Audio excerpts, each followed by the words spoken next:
And welcome to the Wednesday edition of the Shorter Show. Appreciate you guys tuning in once again. Thank you. Last check we had 58? 59 subscribers. Just want to say thank you guys, man, for coming out every week, checking out what we're doing, seeing what's going down on the Shorter Show, checking out our guests. We are every week we're trying to vamp it up and make it better for you guys, to bring you guys some really pertinent information and at the same time get extremely hot. So you guys can hear me. So we just want to give a big shout out to Studio 420 at the top of the show. Big shout out to Marty, CJ. Love you guys. Thank you for everything that you do down there, man. Appreciate you. Big shout out to my people down at Mighty Tree for that check. Appreciate y'all. Love my family down there, man, for taking care of me.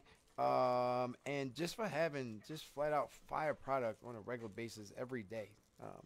And that's not coming from me. That's coming from all the customers and my client people that I see on a regular basis. So I want to thank those guys for coming in strong. Only open 7 months, man, and really making some noise. So thank those guys down there, Missy and Jason down there at Mighty Tree, Lawrence, for all that they do down there at Mighty Tree. So tonight, man, I got a really special guest. My man Andrew.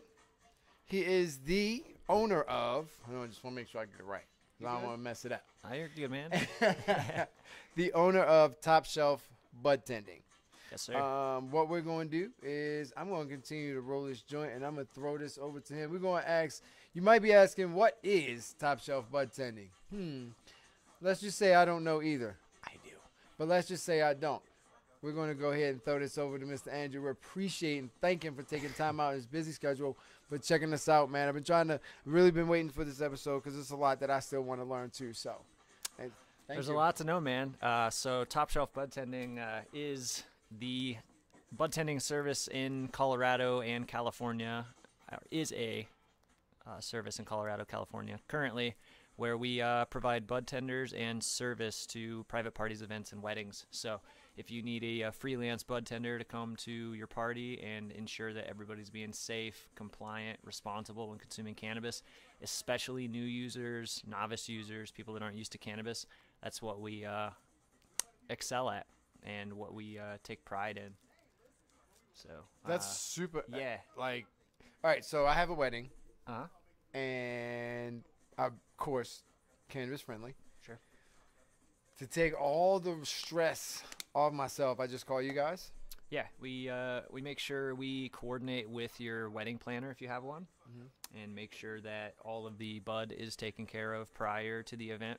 And all you have to do is bring the bud yourself, because with the way the regulations are, I can't bring the bud. It would be distribution. So what happens is I shop with you in a dispensary of your choice. You then bring it along. I provide everything else you need to smoke with, plus all of the service.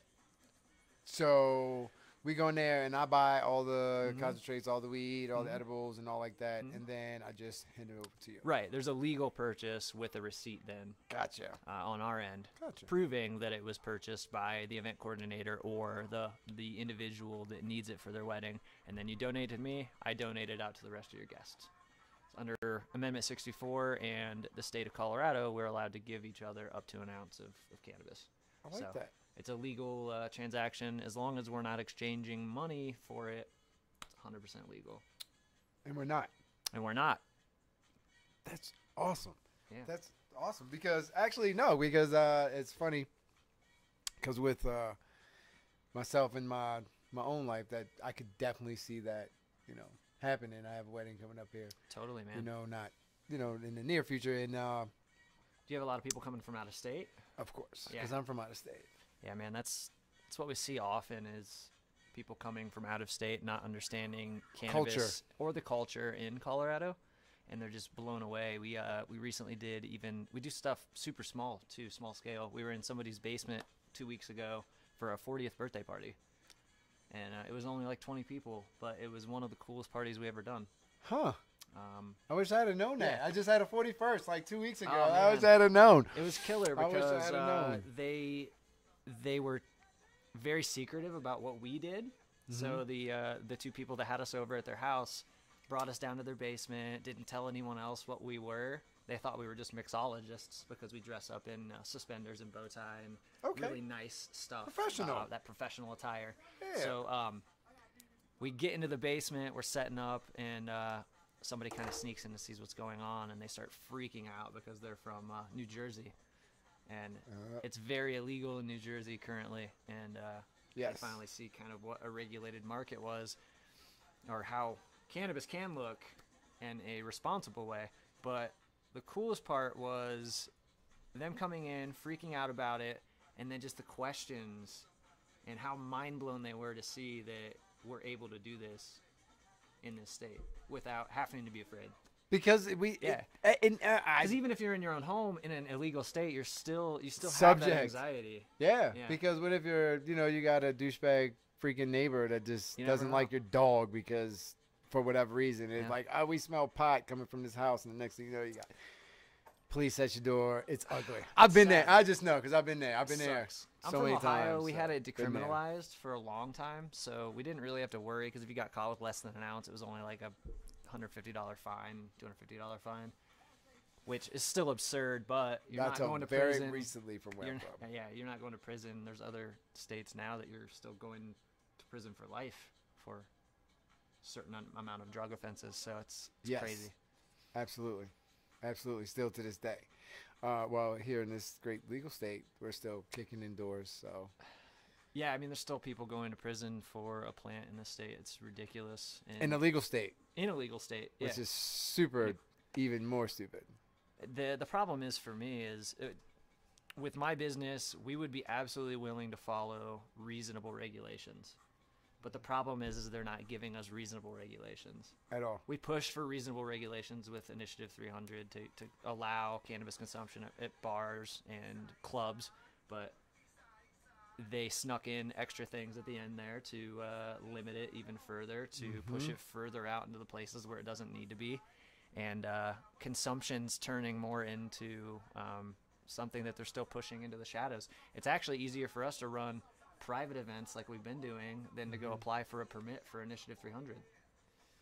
So let me just ask you, okay, so where exactly is Initiative 300 right now, Initiative 300...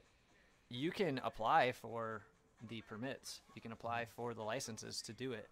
If you have a coffee shop or if you have, say, an arcade, something that's cannabis friendly for you, you can then convert into whatever monetized business. You just can't sell the product. So you could have an arcade and make money that way. You could sell coffee and make money that way, but you could charge cover for like bands. It's just super hard to monetize it with what you're trying to do without selling the cannabis in the same place. Right. So they've gutted it that way, and then they put a 1,000-foot buffer around like schools, places of residence. Oh, wow. So 1,000 foot was double what they had before. It was only 500 before. So it's pushed the places you can even apply for a permit to like industrial park areas. Basically, because it can be around places with alcohol either, right? Right. Okay. So places with liquor license, you can put your liquor license on hold for a night for $150. So there's a lot of rules right now that don't make sense if we want to do it legally. If you're a bar, you can pay to not sell any alcohol for a night. Yeah. And put your liquor license completely on hold. Yeah, it's just. But that's per night, and that cuts into your profits. That's what I'm saying, and then you know what? And I don't know. Correct me if I'm wrong too. It's just like there are cannabis people that come to events that's primarily for drinkers, and then there's just the opposite. So what happens? You're totally cutting out that crowd that's gonna come, with their friend or whatever, because they can still drink. You know what I mean? We'll go to that concert because we can still drink. You know what I mean? I see a lot with where like husband and wife come, and wife smokes and is in the industry, and husband only drinks. So it happens often, and you still want to allow dual consumption, not for the. Yep. And I don't fully advocate for doing it and being irresponsible about it and having 5 shots and then having 2 blunts back to back. Like, you want to be responsible about whatever substance you're using, whether it be alcohol, whether it be cannabis, whether it be both of them. But to completely outlaw dual consumption cuts so many people out of seeing the potential of what cannabis can be, and allowing everybody to party together in a unified fashion. Because if you're 50, really, you're cutting your base. Because if you're you're 50, you don't want to go to an arcade. If it's cannabis only, that cuts out so many people that I know there's people that I hang out with that don't smoke, don't consume. I would still like to party with those people. Absolutely. So why are you gonna, Absolutely. That's just splitting the base. And usually the people that don't smoke aren't going to miraculously just start smoking that night. True. They usually have their mindset, and they'll try it in a more controlled, safe environment than trying it at a bar for the first time, in my opinion. Right. But there are dual consumption scenarios, and I've seen things happen, and usually the only time I ever have problems at events is when there are heavy amounts of alcohol. But most of the time, cannabis events only allow beer or wine menus instead of full liquor menus, because we advocate against not having alcohol. 12 shots of 151 and then allowing a Bud bar. Yeah, it's not the smartest thing to do. Yeah, so it's just being responsible with whatever you're using.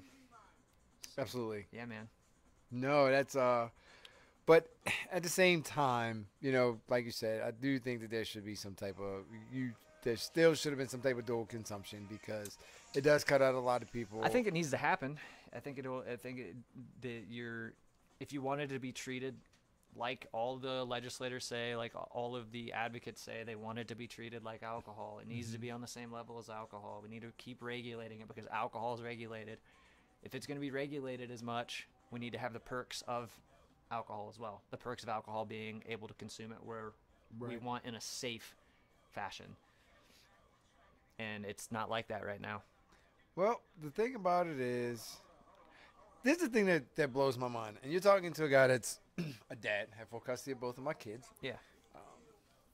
Kindergarten through 12th grade, both of them. You know what I mean? I was field trip king in schools. Everybody wanted to be on my group, and you seem like you'd be the cool one. Yeah, super. Just really, and I.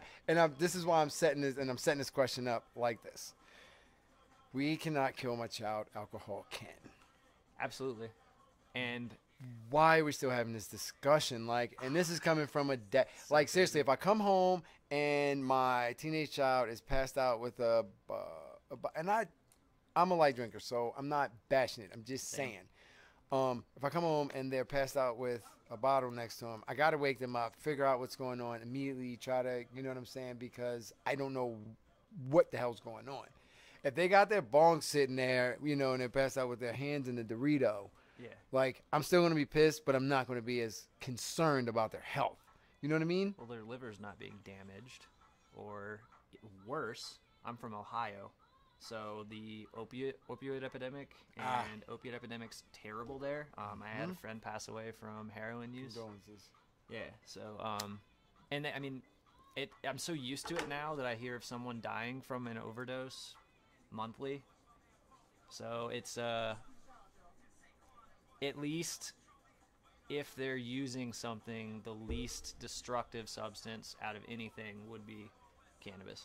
Yeah, I mean, you know, the average parent would say, well, I don't want to see my kid. Of course, we don't want to see our kid do anything, but at the same time, I mean, I can't speak for everybody. I can only speak for me. I'm very realistic when it came to raising my kids. And I, first of all, way young when I did it, but I instantly snapped in the dad mode the minute that it happened.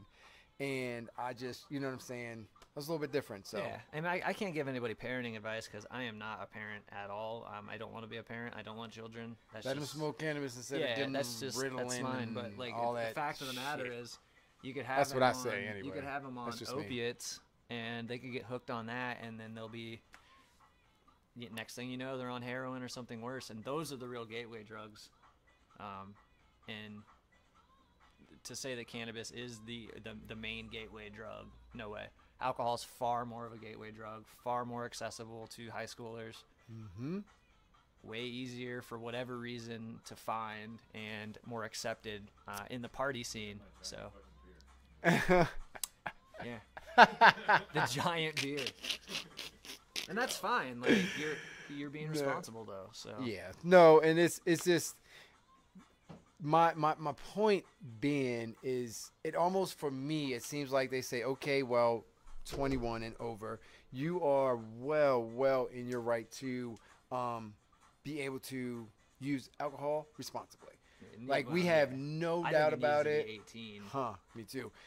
No doubt about it that you, but when it comes to this cannabis, I'm honestly surprised. When it comes to this cannabis, yeah, we not too sure about that. So you need these containers, and it needs to be in a bag, and you need this license to say that you can buy it, so we can keep track of how much. You got to have a stamp. Yeah, this has got to be stamped with everything. Which is cool. Take a Whatever. No, it's not. I can go in and I can take my Ford F-150. I got a story to tell you, dude. I can take my Ford F-150 up to the liquor store. I can put 12 kegs on that bitch, drive around every high school, middle school, everywhere around. Don't nobody give two shits. You're right. But if I smoke a point. joint walking past a high school, everybody's going to lose their goddamn mind.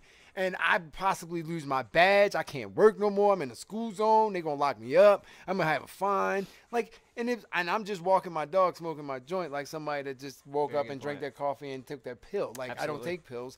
That's my meds. I have a card that says that's my medicine. Mm-hmm. You know what I mean? So it's just like, that's the place where I'm trying to, we got to get away from that place. Like, that's what I'm trying to do. I'm not shooting up dope. I'm smoking a fucking joint. Like, get over it. Which is actually safer than your coffee and or your cigarette and or your breakfast that you're probably eating. Safer than walking down the road. That's what I'm saying. But go ahead. I'm sorry. No, you're good, man. No worries. That was a damn good rant. Yeah, it's much needed. Yeah, let me be responsible for me. In coming from a place of social use and compliance and making sure that we're the safest we can be while using it, I went to a party in LA over the weekend. And I walk up to the door with an Eventbrite ticket. Bought it online. No ID checks. Walk into the venue without showing anyone my ID. They didn't know how old I was at all. Walk in, just trays of weed being given out freely with no tags on what the potency was, what terpene profile it was. Nothing. Just telling you to go ahead and use. And then, which is fine. Like, okay, they can do whatever they do because it's LA and it's the Wild West there right now, apparently. Okay. They also had an edibles table laid out with no signage on if it was infused at all, with no THC markers. No, I would That's at least a little dangerous. Even if it was just a chalkboard that says these are infused, be careful. Yeah. Fine. There was none of that. So I advocate for signage in party scenarios, but if you're going to buy cannabis in a container at a store and you're coming back home with it, we can be a little more lax with that. But dude, with non-consumers and events like that, I know I personally had 2 people that didn't consume cannabis with me because we were just partying out there. And they could have easily, I told them that the donuts were most likely infused because we were at a weed party. And they're like, oh, good point. I'm going to stay away from it. Because, I mean, that could cost somebody their job. More or less, it could really give somebody a super freaking bad experience too. Because if you're, then that hurts the industry in the long run because that then makes another person that is against the movement.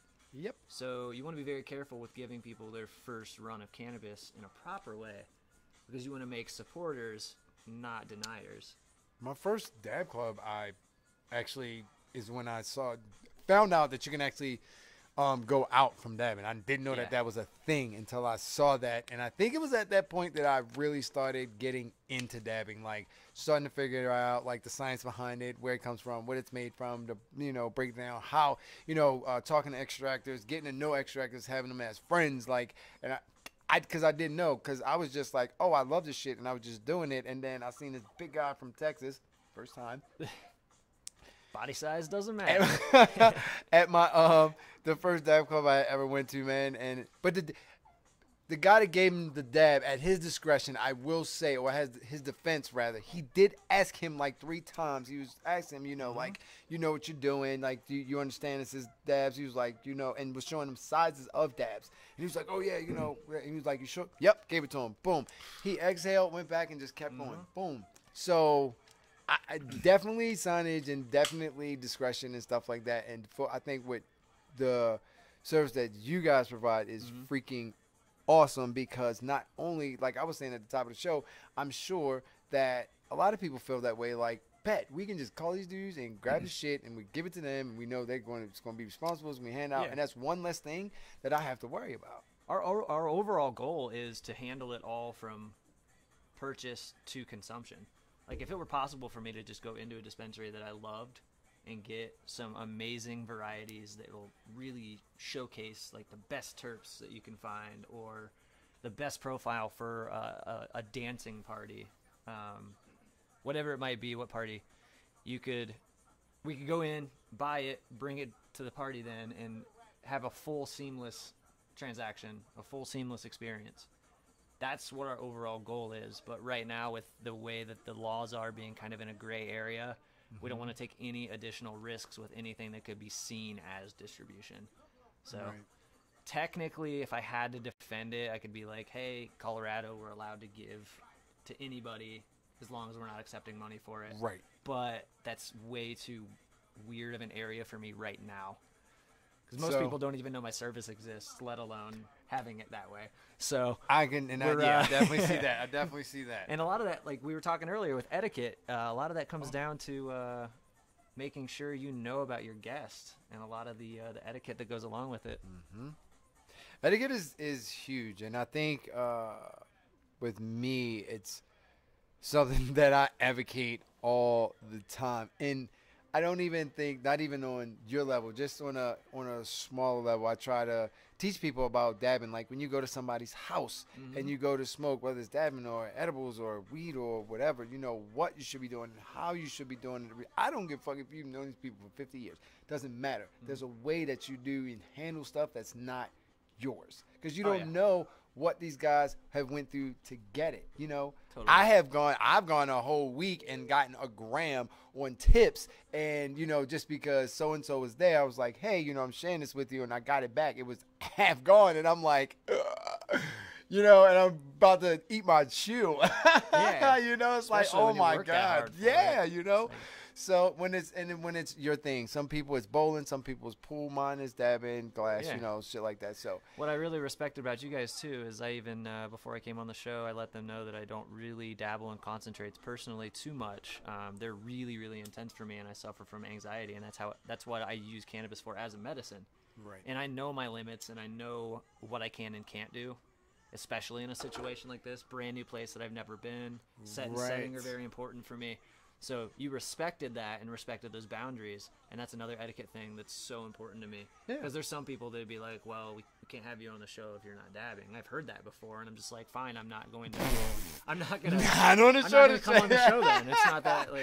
No, that's why I like that way you so can much. I love flower, smoke on and your I do it speed, that way, and I do it the way that I need to. And there's a lot of people that'll give in to the peer pressure, try to impress you by taking a huge dab right here on your show, and then freak out and be gone for the rest of the show. Be gone for the rest of the show. And like trying to do. So those are the things we need to look out for, man. And you're already doing that. I love it. Etiquette. It's important. Etiquette.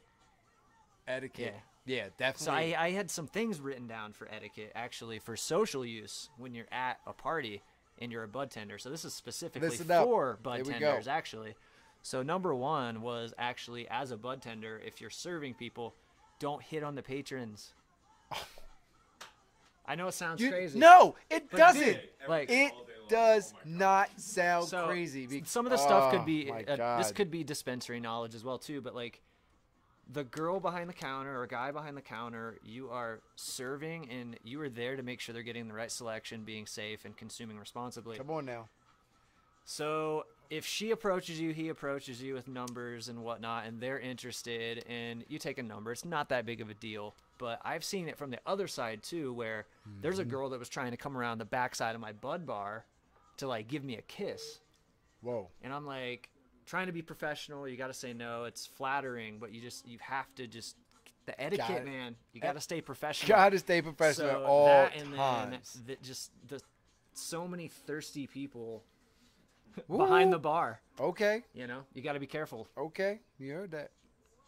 So you could really honestly one wrong move, one wrong person, one wrong thing you say could impact your business negatively. So don't put your personal needs before the needs of your guest. Ever. No. Ever. Besides, it never works out. So don't even do it. It's not even worth it. Keep it moving. Finding love at the bud bar. Yeah. that works. Let me tell you. Series. Yeah. Yeah, that, and then I just I don't ever talk like religion or politics at a party. People start bringing it up, I just dodge as much as I can. I'm just constantly swerving and dodging these questions, like who did you vote for? And I go, I don't discuss that at the bar, my friend. Coke or Pepsi? Even that, man. I don't take a stance. I stay right down the middle. I just said. Yeah. No, I was just joking. But. I mean, I've got very clear. So Coke or Pepsi is really clear guidelines. See, I'm not going to choose a side, man. No. Actually, I don't drink soda, so. I knew it. Right down the middle all the time. Neutral. Switzerland, baby. Switzerland. Yeah. So. And as weird as this sounds, I usually catch a lot of heat for this one. My bud tenders and I don't consume while we're working. I think the regulations are going to come down to the point to where we won't be able to. It will be illegal to do so, and because they're being harder on us than they are with bars. Some bars are allowed to consume. Their bartenders are allowed to consume. Others aren't, and a lot of the times it's a management discretion. So for me to keep the perception clear, I've seen people come in and freak out because bud tenders are consuming behind the bar and serving. So I guess that don't like it, and with me being right down the middle, I try to not offend anyone either way. But also too, there are some people that will try to hand you a joint and be like, I want you to spark up with me, man, let's roll. And if you say no, that can also impact guest experience. So it's kind of like a tightrope walk that I'm still trying to figure out. Should we allow it? Should we not? And I'm always like open to people's opinions. Right now, I don't allow it until after. And then if the event's done, you wanted to hang out after, I don't know. I'm probably not the person that asks that question. Yeah. Do you think you can get away with probably if one of the I don't know. I really do. Party goers offers it to you, you are then allowed to, but you can't like just be using shit. Yeah. I don't know. Because also too, a lot of the times it's the guest's product. Yeah. So I don't want my bud tenders burning through. Okay. Other now stuff. that angle I can totally understand. So it's definitely multifaceted. Okay, gotcha. I know that angle absolutely, because we got like $1,000 worth of sauce up here. I mean, and you're just out here taking globs of sauce because we got bud tender goes and smokes half a gram of your like every dab. I'd be pissed. No, I get that angle. I absolutely get that business angle. That I definitely get. So no, and they should be clear-headed, and they should enjoy their time. Yeah, and getting other there's people. Plenty of people that can wasted. absolutely smoke as much as they want and still function completely fine. For me, right now, it's a perception thing with cannabis trying to go mainstream. Do we want to allow that right now or not? And it's still one of those rules that I could switch up at any time. So, I mean. Not saying that I have, but if I did, if I was ever in a position, I don't see why I wouldn't be able to function. Yeah, you'd be completely fine. Yeah. I trust in that, absolutely. Yeah, and I would be able to, if I did. Not saying that I did. I've also seen, I've seen some people go like crazy dumb from getting too high, like to the point to where they can't hold a conversation. And I've seen people sent the fuck home. See you later, like... and here's the thing, and then it messes it up, and it does, and you're right. How embarrassing would that be as a business not only that, owner, though? and then it jacks it up for everybody, and then it's like, okay, well now we can't anymore because Jake or Jill, fell over the counter trying to let somebody smell a jar after lunch, which I say that sarcastically, but that kind of happened. So, yeah, and even in a dispensary setting, it's different than a social use setting too. Like, man. Because we're there to ensure people are getting rides home and making sure you don't want any type of mental slip. And then the one person that's at this event that doesn't really like cannabis, they're kind of curious about it. They see something happen to where you have a mind lapse. You don't send somebody home. You don't serve somebody properly. They're like, oh, well, we did see him consuming with the guests earlier on in the night. So maybe he wasn't in his right mind to get that person a ride home. So for me, a lot of it's a perception. But here's the thing too. If that's the way you started, I would just keep it like that. Yeah. So I'm probably just gonna have to hold my ground at this point. Yeah. No, absolutely. There's nothing wrong with that. So there's absolutely, motherfucker, you can't smoke when you get here. Right. After work. Yeah. And really, it's only it's like 3 to 4 hours at most. Yeah. Yeah. Yeah. Even if you had a small edible beforehand, I wouldn't even know. Right. And it Exactly. would last through the event. And you'll be good. And I wouldn't even know. So, And most event folks, because I do some event stuff too, right? And there's literally not been a place or a bus or anything I've been where I've been handing out dabs or I've been the dab guy, where at the end of it, somebody's been like, you know what? Here, just take this, take that, like take this, take this, take this. So you're gonna have something anyway. There's always something left over. Always. So to do it right then Yeah. and there, you know what I'm saying? What Yeah. Kenny Rogers said, you gotta know when to hold them and when to fold them. You know what I'm saying? It's true. It's a situation for everything. And if you're making that money, make the money, get high later. Yeah. Ain't no real whole lot Absolutely. to that. It's pretty simple. Same way on the street. With the next one, dude, is a really real big one that's pretty close to my heart is staying sanitary. Believe it or not. That shouldn't even be something I should have to say, but in my classes we teach sanitation practices and making sure that your rigs are clean before you take them, or making sure you're cleaning mouthpieces. There's so many things, and when you've got hundreds of guests consuming, I've seen at events where there's pieces that don't get cleaned an entire event, and you're dabbing off of like the same thing that 100 people have. Horrible. So there's stuff. That's horrible. Man, it's not good. It's not good. Or somebody goes to the bathroom, doesn't wash their hands, comes back out, touches your product. Yes, it's being burned, but at the same time, would you want that happening to you? And that's what I do. I put myself in that situation. Like, I wouldn't want anybody to handle my stuff like that. Yeah. No, I definitely agree with you. And when I do my events, yeah, I always. Yeah, these are always. Even today, these are sparkling. Yeah, they man. look good. Always, my rig's always clean, and there's alcohol pads in my bag. There's always, after every dab. You're not dabbing, so I'm not really concerned about it, you know. You gave me my own pipe. So Yeah, we're fine. and I have a joint, so that way you can control smoke and not control. But usually, if I have everybody here dabbing, I got alcohol pads on the table at the same time. Yeah. And when I do also do event stuff for 0420. Shout out. And I'm usually the guy that's I'm their demonstration guy. So whatever it is, the edibles, the 0420 dabs. Inc. Yes. Yeah, Anthony. Yes. I love that guy. Yeah. That's my homie. That was an awesome show. We gotta get Anthony back on the show. But so and then each and every time, bro, the whole thing is wiped down, and then it's the next dab. Whole thing is wiped down, and then it's the next dab. Whole thing is wiped down, next dab. Gloves on, grabbing shatter and stuff. I don't want, you know what I'm saying? You never know. Yeah. And it's with especially with what I do, it's the perception a lot of the times too.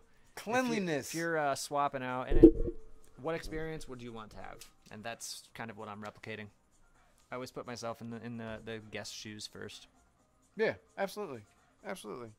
So I walk up and somebody's not being responsible or clean, that automatically kills it. I seen a major company bring a rig and had people dabbing. I didn't dab out of it, but they had people dabbing out of it, and it had a small child in the bottom of it bouncing around.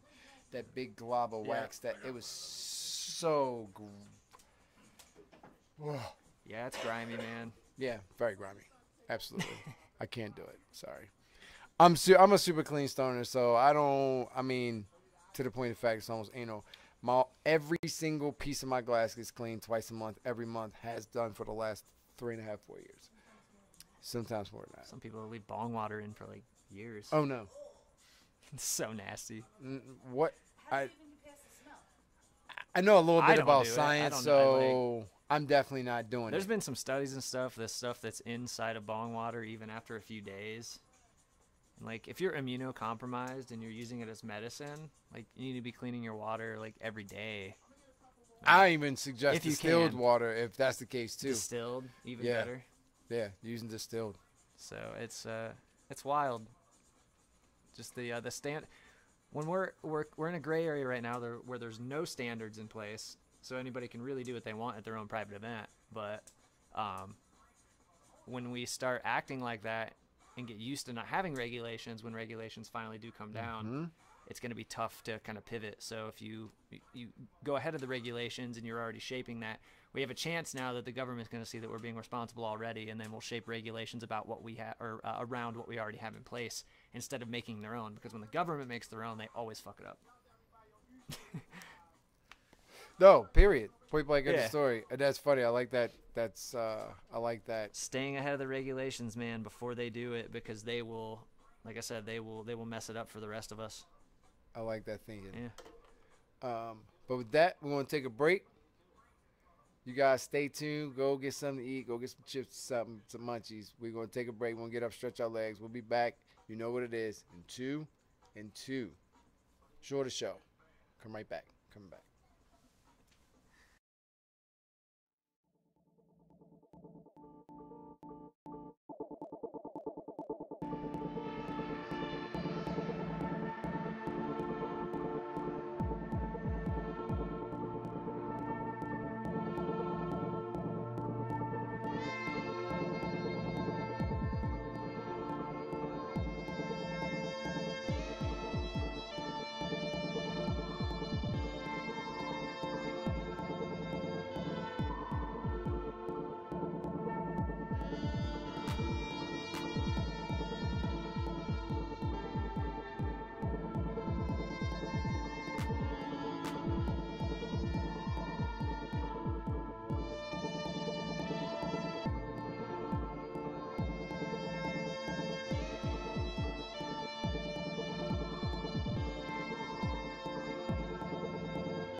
Ready? Okay.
Yup.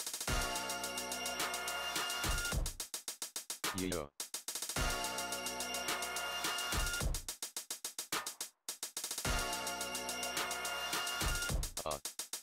Boo.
And welcome back. We are still. Oh, I'm breaking up the set. You did the thing. I did the thing. I didn't do the thing. You did the thing earlier today. Did it? And, not today, No. 2 years ago. Okay. Did I do the thing again? No, just shove that thing down in there a little bit. Oh shit! Not take it out. I'm sorry. I apologize. I'm breaking up the set. Breaking up the set. There we go. Boom. We're back. All right, we're back, and we were talking etiquette. We are back. We are back. We were talking etiquette. Social So we're use going to etiquette. boom. So we're going to Yeah. jump right back on it. So social use etiquette for these questions or answers, discussion that we're having. This is mainly for people that are behind the bar serving other people, guests or patients at dispensaries or social use scenarios, what to watch out for and what not to do or what to do. So the next one, don't peer pressure guests or patients.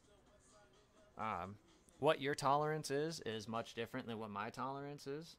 What his tolerance is much different than what mine or your tolerance is. So I came up with a little term called tolerance projection. It's when somebody projects their tolerance onto someone else. So like you say, hey, I can take 3 gram dabs, no problem. You should be able to too. And I see it a lot in the social use scene where friends do that and they peer pressure somebody into smoking that much, and it turns into a nightmare for the person that is getting pressured. So I try to stop all that at the bar when they come up. And it can even happen with on the medical side too, with bud tenders saying, well, that strain really helped with my pain, and I'm sure it'll help you with that cancer pain you have. Like, you can tell them what has helped you, but you can't really give them a recommendation and project it on them and say that will definitely help. It's got to help. It helped me, so it has to help you.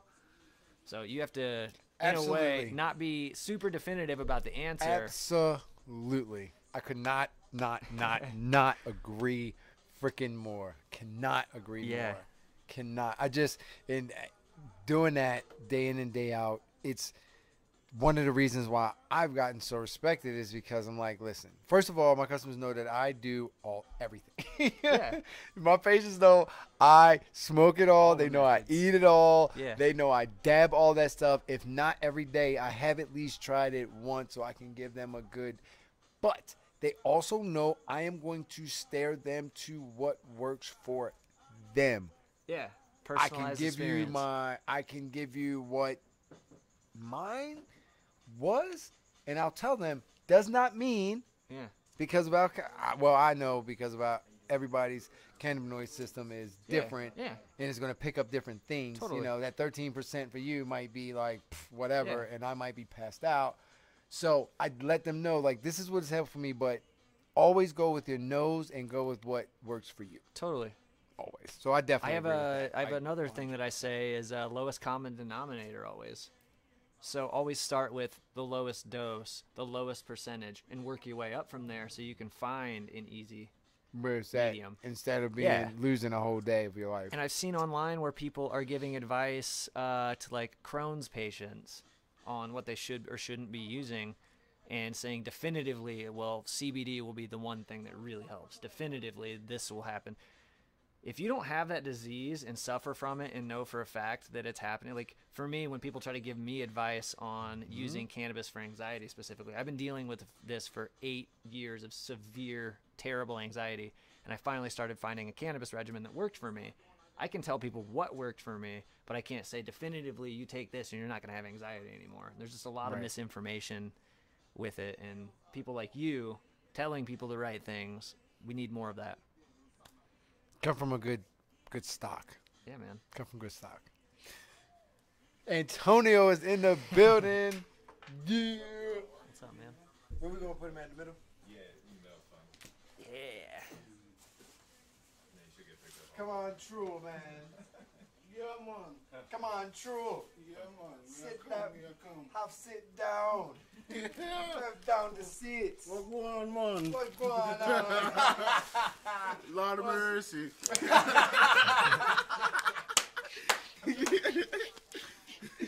What's the Guan's on, man? The Guan's. What's up, everybody? Your mic closer to you. Other than that, Alright. He should get picked up.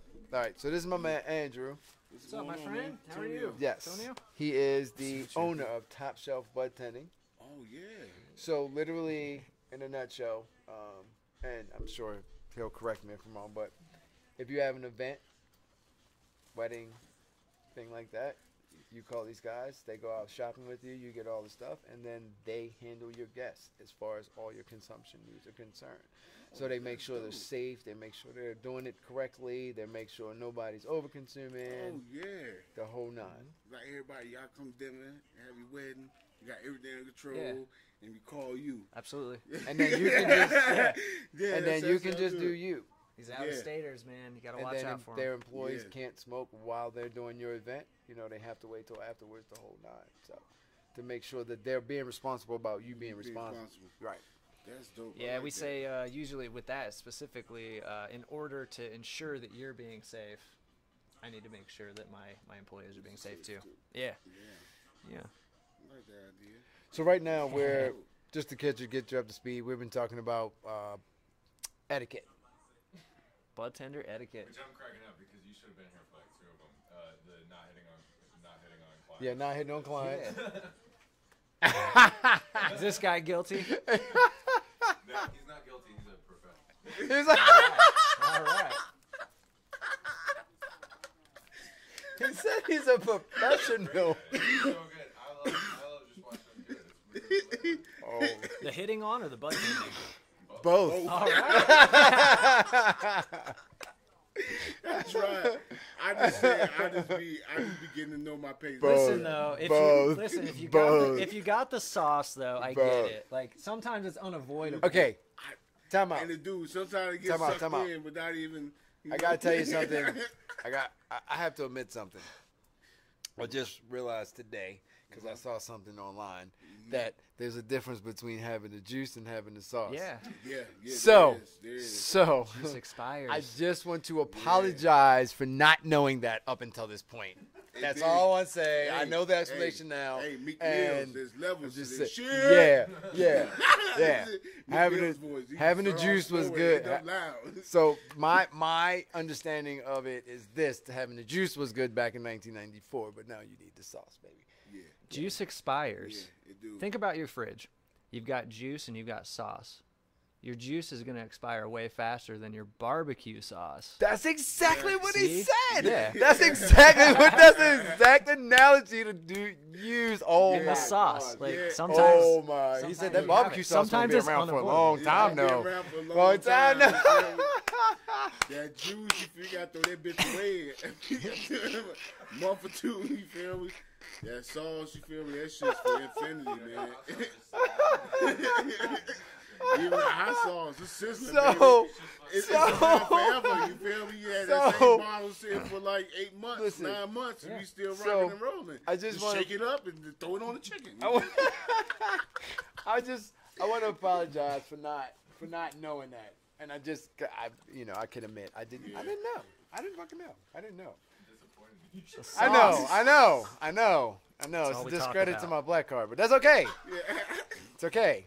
Happens. Stuff happens. You know. We learn. We evolve. Sauce, My man. kids aren't in the house no more, so it's hard. Hey, you want to know some I can't fucked keep up up the shit? way I used to. No. Let me tell you Yeah, about they how used to keep fucked me up things to is date with all that nowadays. shit, man. The kids don't even want to go outside no more. They overpowered by technology, iPads and all that shit. Mine Toys do. R Us been around forever, and Mine they do. ain't going bankrupt. That's some bullshit. Let me tell you something. 'Cause kids don't want Triller it. Killer They go like, fishing give me- like every other day. If he ain't he fishing. He out in the woods somewhere. He love being outside. I'm guilty of the same shit though. Even as an adult. Man, And it's not even like that's just what I grew up with. yeah.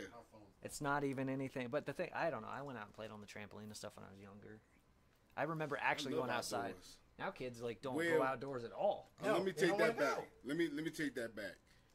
Like this Colorado life, because I'm from the East Coast. I was from Ohio originally. You feel me? Yeah. So hanging outside, like, who does like?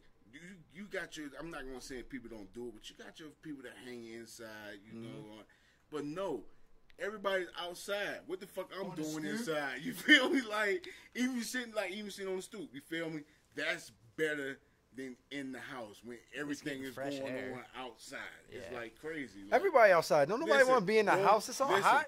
Growing up, boy, you was liable to get an ass whooping for being inside when you were supposed to. You come inside, do that homework, hurry up and take your ass outside. Outside. Oh, Go no, outside. you don't come on inside. Get them up the street lights come on. Well, I tell you to. You feel me?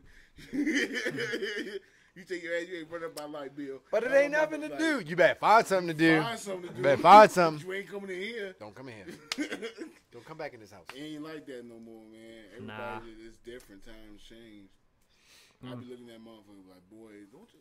I used to go with my people out here, like kids, like, what is y'all? Take your ass outside. Turn this goddamn Xbox off and take your ass outside. All 4 of them in the house, on top of each other, getting on each other's nerves. Like, y'all know how we dissipate this real fast? Take your ass Go outside. That's how you. That's how all Then this. they'll whoop each other's asses. And Yeah, man. you get the hierarchy We figured used to out do real that. quick. Oh man, we used to do that in my house. We used that battle royale. That shit yeah. used to be fun. I'm a big I was the fun dad. wrestling fan, believe it or not. I I used watch to get my WWE, ass so whooped. like, Wrestling champ, To put 6th, my 7th, ass 8th in the grade, Franklin house. Middle School. Me, baby. what's That's right. hilarious about My it weight is, class. one of my 'Cause one of my anyway- jobs I wanted to do when I was older was be a professional wrestler because Really? I was into WWE. I loved it. I know some amateur I'm like wrestlers. I'm like 5'5", 120 pounds. I would die. No, you could have been never like work. the next motherfucking Heartbreak Kid. Yeah, that's what I'm Right. saying. Yeah, I was absolutely. thinking- Yeah, you got the pretty boy look. Yeah, exactly. Yeah, they killed that shit. Killed it. I should have Shit. pursued it. It's Yeah. never too late. Yeah, no, I know some amateur wrestlers. Whenever you ready, let me know. We'll talk to Sal. Get you hooked up with Sal. Yeah. He does amateur wrestling. Yeah, I'm down. He's in training right Let's now do as this. we speak. He's in training right now as I could Sal just be is a in comedy training. act too and No, drop kick we somebody could off the have- top ropes. No. Wouldn't put him up against Sal. No. We get him involved, and then No, Sal could. I really just want to like hit somebody with a chair or something, kind of like a cheap shot, That's kind of dope. and then run What the hell away. you trying to do? You want to be a manager of a Yeah, exactly. I want to be like affiliated because I would get killed otherwise. Oh man. I'm not. man. I can't wrestle because I'm too little. I gotta. can't wrestle, man. I gotta go to work.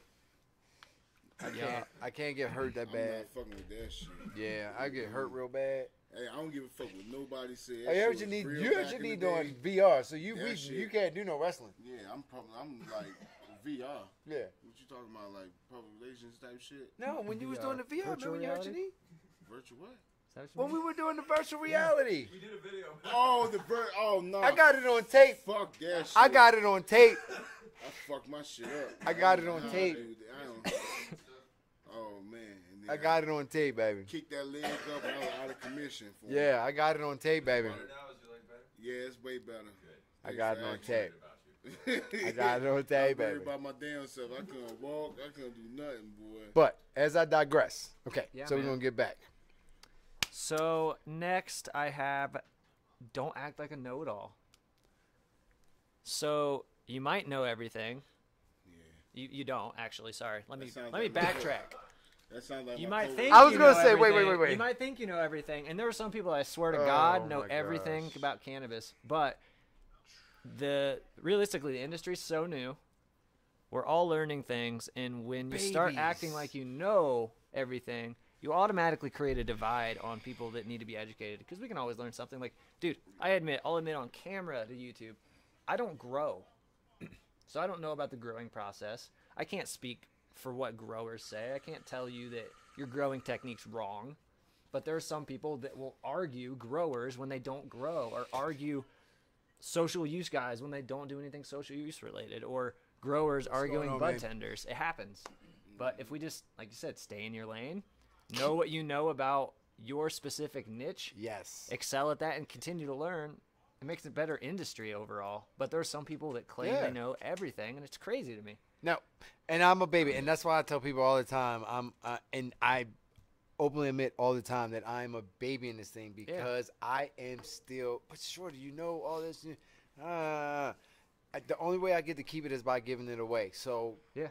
with this outfit right here, I do all of that in one. I get to learn and I get to give it away all at the same time. But I'm still, and just like you said, and I tell people those verbatim, those exact same words, that this industry is so young We just don't understand. We still don't understand like what's going to happen. You know what I'm saying? Yeah. Because at this point, we still might have to revolt on this motherfucker just to make it right. What we Just know to make now it might right. be, That might be a different thing in 5 years. Yeah, and that might be a thing. So there's really not a lot of long-term studies on cannabis nothing, use, anything. That's why I tell people all the time. I tell my patients and stuff all the time. You should afford yourself to put the absolute best product that you could possibly afford in your body. Yeah. Because they're just because here's my reasoning. I concentrate a lot. Yeah. But I also know a lot of extractors. Mm-hmm. You know, thank God I'm blessed and I understand this because not a lot of people. I don't run in that game, so I can't even speak to that. I need to know how it's made, what it's broke at, and where's your flower coming from, like. And now because I'm blessed enough and I'm behind the scenes, I know a lot of places, so I know like where this flower. I can know numbers on packages and know where their flower came from, like that. But at the same time, like you said, I don't know shit about growing. Yeah. I've grown a couple plants in my house and it's been okay, and we smoke that shit, but that ain't enough to give nobody no fucking weed advice. On a commercial scale is way different than growing in the closet. You know what I'm saying? I know enough about it. Like I've gone through weed growing classes. I've done all this book notes and book studying and this and that and theorized. Like hands-on training. But I will never ever know as much as somebody that's been growing 20 years, and I admit that. As much as I look at a book, it's never going to teach me that hands-on experience. So, be humble was the next thing on my list. So that kind of goes hand in hand with it. When you're humble, people are actually willing to help you more. You actually get further. Yeah. Because you come at me as a know-it-all and then aren't very nice and not humble at all. Like, the last thing I want to do is help you. But if you're an awesome person, you're humble, you're willing to learn, or admit that you're wrong about something, that's the other thing, man. There's so many people that'll refute. They would rather take their last breath than admit they were wrong for anything, especially in this industry because there's a lot of flexing. Oh my! Yeah. Woo! He didn't say that, did he? Yeah, he did. I ain't say it, but I agree. Listen, Woo, Lord! But yes. Gee, me. No, I'll say it all day long. It's real. There's a lot it of is flexing. So real. It doesn't even make. I'm gonna tell you right now, because like even with my promotion and marketing and stuff like that, I know a lot of people. I came in at a time where a lot of I came in this industry in a time where a lot of folks that are what they are now were just coming to be whatever it is that they were going to be. You know what I'm saying? Yeah. So it's like I was privy to a whole lot, and yeah. There you go. What are you doing? Man, He I dropped dropped his my damn buds. bud on the ground. I had to find it. Because you need to use the table and stop I had it in my using hand. your lap. I'm sorry, man. Now I done lost my train of thought. We was talking What about were we something. talking about? I done lost my train Be of thought humble. now. People Being flexing. humble. We was talking about being humble. Oh, yeah. Kendrick Lamar voice. But I show love Yeah. to whatever is good. In my opinion, there is no science behind it. There's no scientific fact that that is what it is. And God himself did not come down and say my word is righteous. But I will tell you this. It's very far and few in between have I ever promoted a product or put out there that you should go and smoke, eat, or dab this, and somebody's come to me and say, that was a bad idea. I just don't hear it. Because And just talking to you this, today, like, I get that impression already. I thought I was going to be a cook. That's my Yeah. thing, right? Now, I went to school and shit for that. That's what I Nice. thought I was going to. But I don't cook today because I couldn't cook under regulations. I like to cook how people like to fucking eat. You just do it. Yes, it's just gotta taste good. Yeah. It's no measuring cups and all that shit, man. We just gonna, we get this shit good. My Yeah. noodles gotta be al dente. You know what I'm Yeah. saying? I know that much. You know, nobody likes mushy noodles. My rice has gotta be cooked my correctly. You know what I'm saying? And we Because like nobody. yellow rice. Yeah, you know what I'm saying? Because nobody likes their rice fucked up. You know what I'm saying? My chicken's got to be crispy. Like my barbecue sauce has got to be sticky. My Dude, you steaks make has me got to be hungry. seasoned. Like the basic shit I know. Like, you know what I mean? Yeah. And I treat my weed the same way. I treat people the way that they want. Like, I want you, when you go home at night and you're doing that product, I want you to be like, yeah. That motherfucker was right. That motherfucker was right. Or cleaning your house, like, yeah, that motherfucker was right. Like, yeah, because you got sativa, because you like sativas at night. You got to critique people too. In the world, dude. Whatever. Oh my God, when we're serving at an event, and somebody comes up and says, "I don't dab often. I just need something really small. I have the proper devices in place that I can give you the tiniest, littlest dab that you could ever imagine, and I tailor it based on what they tell me, and they fill out their little sheet, bring it up to me, I read it, make sure I know the guest as good as I can in that moment. I give them their dab that they want. The best thing they say 10 minutes later when they come back, they say, that was the perfect amount. That was the perfect thing you could have done for me. That to me shows that their night is going to be good the rest of the night, and we've set them up for success for the rest of the night. And that feeling you're talking about is so damn good. It's the best. Knowing that you are in control of somebody's night being awesome, like, yep. That's why I do what I do. Yep. I walked into a place and they were like, did not know me. I never served them behind there. They don't know me from nothing else, but they saw me on a dab bus. Yeah. And I gave them the perfect dab. Dude, they're like, that's where it's at. Dude, you the dude that gave me that perfect dab on a dab bus, remember? Yeah. And I'm like, no, because I dab out like 5,000 people all the time. Like, no, I do. Because that. But no, seriously, like that could be awesome. You could have been the one person that encouraged them to start using cannabis on a regular basis and change their life for the better. Yes. So, dude, that's a powerful thing. I think for me, I take this thing a lot different because I have always been a family guy, and I've always had kids, and I've coached basketball, and I've mentored troubled teens, young adults. I've worked with high schools and middle schools, and I've done all these things. So I think making sure that people around me are okay is something I do unconsciously and automatic. It's not even something you can't teach. That's the exact thing I look for in people that I hire or bring on board to work. It's just what it is, man. That's the DNA part of it that you can't teach. You can teach somebody to determine terpene levels. You can teach somebody to look at a package label.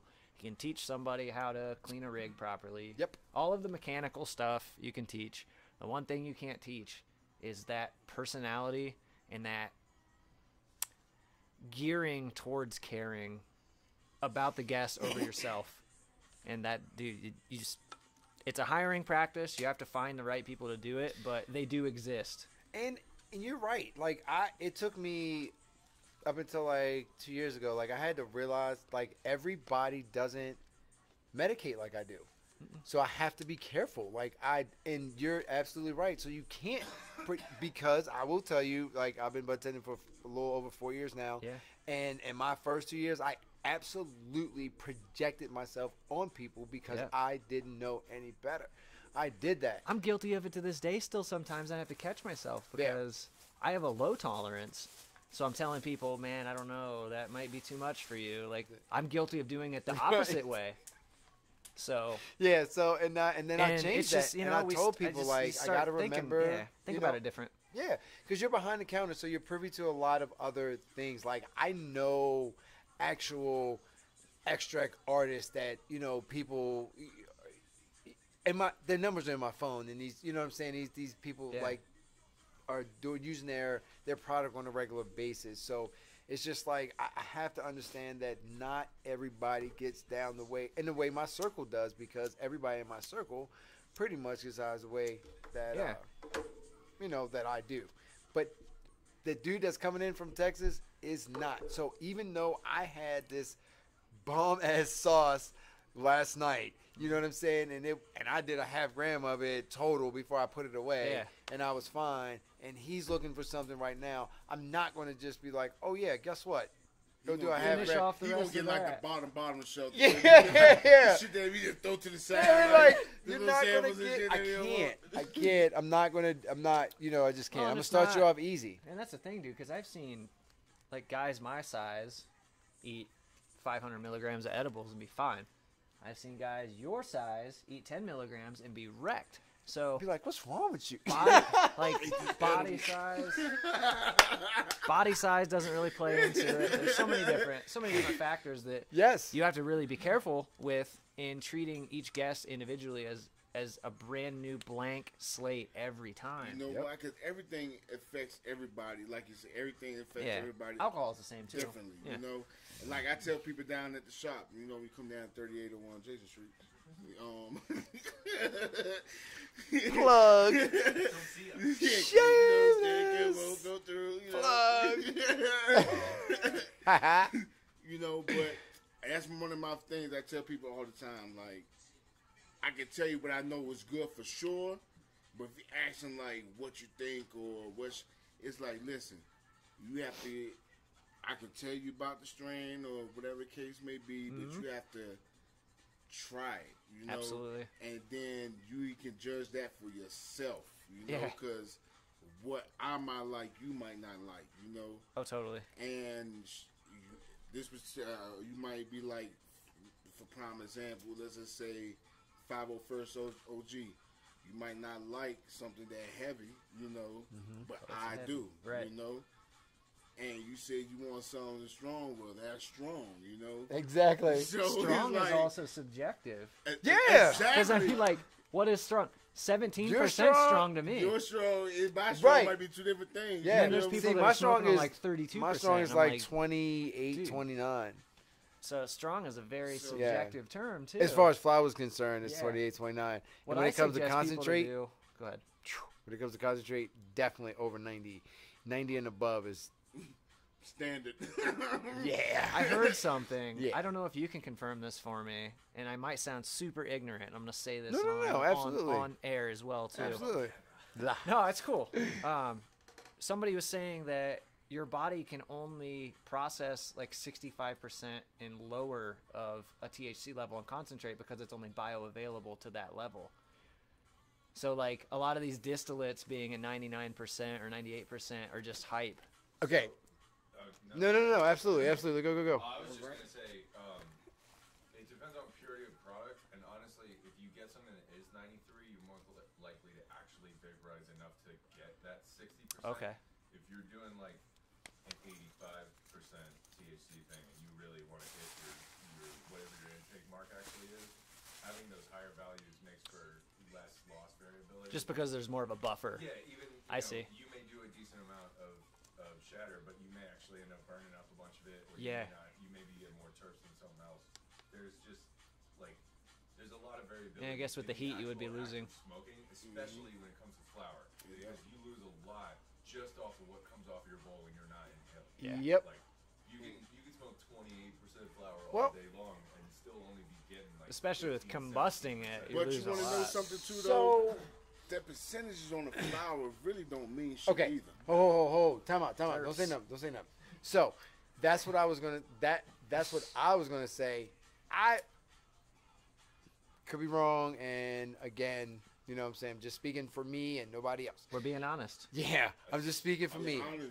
My thing is this: if you are coming into a shop and you're only worried about how strong weed is, testing cannabis is, yeah, you need to smoke concentrate at that point. Even if you smoke flower, looking at it Like, from a perspective of only a THC number, you're limiting yourself to not only taste but effect, because terpenes are having a lot of interactions with how we feel. I smoke for flavor. I ain't gonna lie to nobody. And I smoke for flavor. That's harder is you shit that's 33%. Yeah. Right. Yeah. Shout out to Canola Paste. Yeah. It's fucking 13-14% always. That shit is amazing as the best head high. Nice. Yeah, but I'm just saying, like now, when I buy my concentrates, I'm not saying I get it. People do, and they have their thing, and I'm not against anything, and I'm not a hater of anything. But I have never bought a concentrate and said, what is the percentage of this concentrate? I say, let me smell it. Let me look at it. Let me see that. Because we old school. You for back in the day, we judge off the smell and look. Yeah. Well, here's the thing. No, this just God send that shit. If it's 75%, but is awesome to my nose, then I'll just smoke more of it because I am going to get high regardless because it's concentrate. So it's more about how it smell and that flavor and that taste. And I do low temp dabs anyway. So according to a lot of dabbers, I waste half my damn dabs. But I mean, that's how I dab. I like to taste it. If I get blueberry, raspberry, strawberry, jam, butter, brickle, rainbow, Sprite, I want to taste all that. To me, that's the coolest thing. I want to taste it. I want everything. I need to taste it all. That's the coolest thing about cannabis, though, to me. The effect is good. You feel fine. It's cool. But, like, really, the smell and tastes are what differentiate each strain from one another, and that's the coolest damn thing. And at this point now, with concentrates the way they are, they can add in terps to anything. You can make it taste any way you want. That's why flower, to me, it's still a natural mixture of terpenes and how it came off the vine. With me, like a grape. So, you know. Me, when it's coming like down grapes. to concentrates now, I'm more into I'm starting to get more into the solventless world. Yeah. Yeah, because the butane, the ethanol, all this shit is. They blow a lot of it out. It's or reintroduced. They just upped all the parts per million too, which is for regulations. It's ridiculous. Now you can have up to what 5,000 parts 5,000 per million man. of butane, whereas previously it was like what 100? Yeah. Some shit like that. Yeah. It was under 1,000. I know that much. I think it was like 800, 700, some more shit like that. So now it's just really crazy. But so now it's just full of that shit now. Like, yeah, you And can now somebody just told me the other day when they came in the shop and they was like, yeah. He was like, man, I don't want that shit. I was like, why? He was like, look at the bubbles in that shit, man.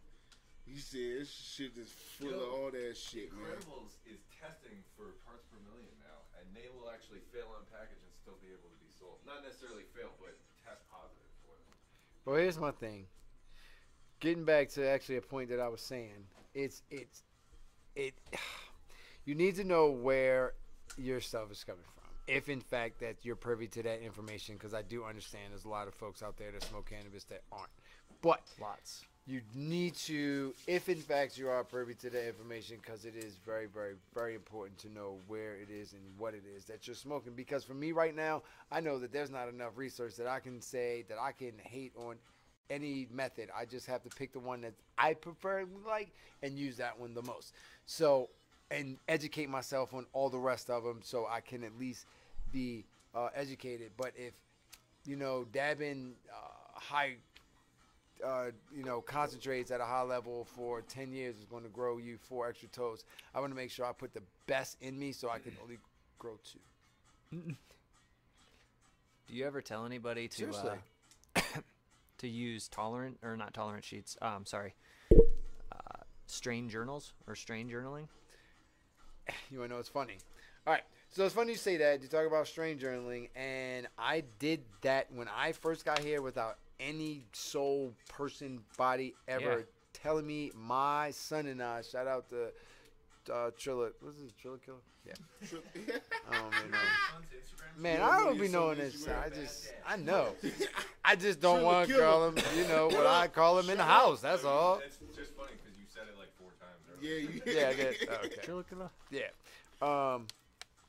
Damn. I was straight up. What was he saying? He's talking about Triller Killer. Told you something. No, strain journaling. Strain journal. Oh yeah, him and I. We literally had up to like almost 100 strains in this thing, bro. From the dispensary we got it from, did we like it? How it burned, the whole nine. My nephew came out here and he joined in and he started putting this shit in there. I would really like to know what the hell happened to that. I don't know what happened to our book. It's very important. If I would have been damn boy. Damn. I have a goddamn. Did you ever see the journal? Goddamn journal. Yeah. Did you ever see our strain journal? Yeah, I got to start. Our strain journal Yeah, where Jay and that's how I did had it. all the stuff written I guess down. I got to start off with this. About yeah, I had a strain journal when I first moved It's out here. cool doing it, but what you gotta watch out for encourage it. though is mark where you get what dispensary you get it from too, because important. strain names are mostly irrelevant. Yep. I've seen people mislabel plants in the back and relabel it with a different strain. relabel things that weren't selling well to a more funny name like Obama Kush or something that was popular at the time. And it happens often. So when people go off of names, they go, "Oh, Blue Dream's my favorite." I'll be like, "Well, what variety of Blue Dream did you have?" There's probably 40,000 different variations of it floating around right now. And are you guys familiar with the Grow Off at all? No. So they do a competition where they give growers the same exact genetic cut from the mother. Oh yeah, they just did that. And they all grow. Yeah, they all grow the same exact cut. And they show you the differences of the same exact genetic cut. And they're staggering just from grow technique alone from the different growers. The buds all look different. So you never know. It could look the same and it could be the same name, but it could still affect you differently or have a different THC level because of the way it was grown. It's just wild. So name doesn't really matter. I tell people to pay mostly attention to their nose and those terpene profiles. So what do we trust? How do we trust that we're getting? I mean, honestly, like what is the Bible, so to speak? Like what is there? I wish there was a good answer for you, but I don't think there is one, because for what people need and what they should be consuming, it's different for every person. And even when I buy the same strain, sometimes I can get close to a ballpark. I always try. I use a little scale, like 3 different areas, like really bad, really good, or within the same range. You want to try to get in that middle ground to where you're getting something consistent that's within a certain range, because you're never gonna get 2 plants that grow exactly the same period. So it's kind of a weird conundrum. I think, at least. You're going to get very, very close batches, but even between batches, they test different. Here's my thing. Once Big Pharma gets involved, it's really going to go to shit. Strain anyway. I think the future of that, though, is going to be isolated cannabinoid compounds. Like, oh, God. They find something. Wait a minute. Hold up. You just made my head hurt. Stop it. That's what I wanted to. Yeah. I know, like, Ebu's all right, been so trying to do it. let's explain what you just said to me. This is A942B. This is the way Right. this is what's in it. This is Yeah. what we do. So isolated cannabinoid compounds. So it would be, let's say you wanted CBN and THC together. Okay. So say pharma comes in, they find a cure for insomnia using cannabis. Right. They would isolate then CBN and THC in whatever compounds they found that work, or whatever ratios. They then add it into specific oils because they can now isolate. I know Ebu, it's a concentrate company. They have specific blends of terpene. Yeah. Yeah, I like those guys. They have specific blends of terpenes and specific blends of cannabinoids that are made to do specific things. I didn't know that. And they can isolate. You can isolate THC. You can isolate CBN. You can isolate THCV. So what they're doing is they're tailoring these compounds, because the compounds are the same after they're extracted, regardless of how the plant grows.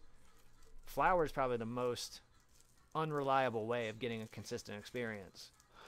If you buy these concentrates that then have these compounds that are in the specific ratios that you need to treat it the same exact way every time, that's the consistency that pharma is going to want in a product. And that's the only way you can do it. You can't get it from just growing the same plant, because plants will grow the way they grow. You're going to have to isolate it. Concentrates are really the only way. Concentrates or pills are the only way that you're going to be medically effective long-term for pharma-like quality. Right. In my opinion. I could be way wrong. Oh, no. There's But I think man, you just grow your own, man. yeah, I was going to say, that's pretty solid. it's going to be unreliable forever. It's wonderful, and I wish that it was better at doing what Yeah. it was. But that's really, I think finding your own strain is important too. And the nose thing is very real, because it's literally your brain being like, I like those chemicals that are in there. Please give me that. I went against that for the longest time.